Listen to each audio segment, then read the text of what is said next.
So here's how to make a snake roll cast. We're going to begin with our feet. You want to make sure your feet are facing the target.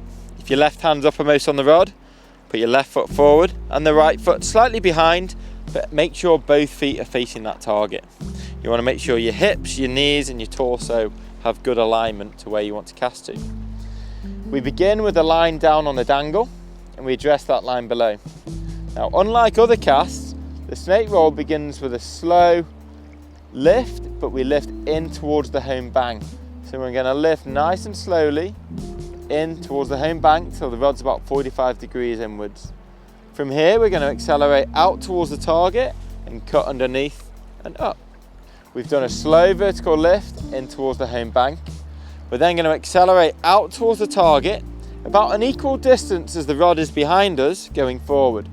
And then we're going to accelerate back and up into that sweep and make the forward delivery.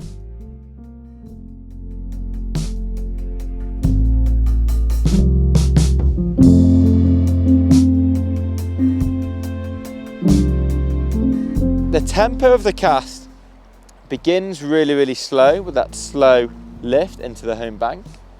And then we've got a medium pace starting to build acceleration out towards the target.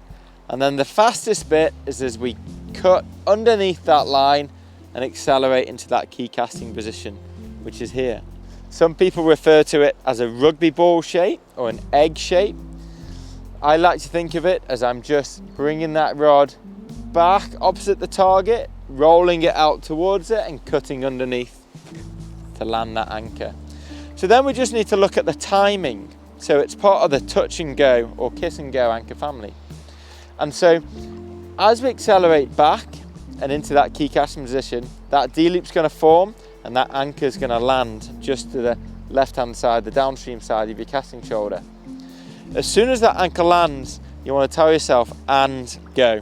So there's a momentary pause to allow that D-loop to fully form, let that anchor bite onto the water, and then begin your forward delivery. And finally, we talk about that forward delivery, but let's just break that down into another stage as well. So once we're in that key casting position there, which is that rod at 45 degrees to the forearm, bottom hand out from the body. From here, once the anchor's landed, we want to begin with a smooth acceleration forward and then really build that acceleration to a positive stop, which comes from the bottom hand. So there's a few ways of thinking about that. We can think about just starting slow, finishing fast with a crisp stop. I like to think that we do lead before speed. From that key cast position, we're going to lead that rod forward and then accelerate and apply the speed with that bottom hand. Okay.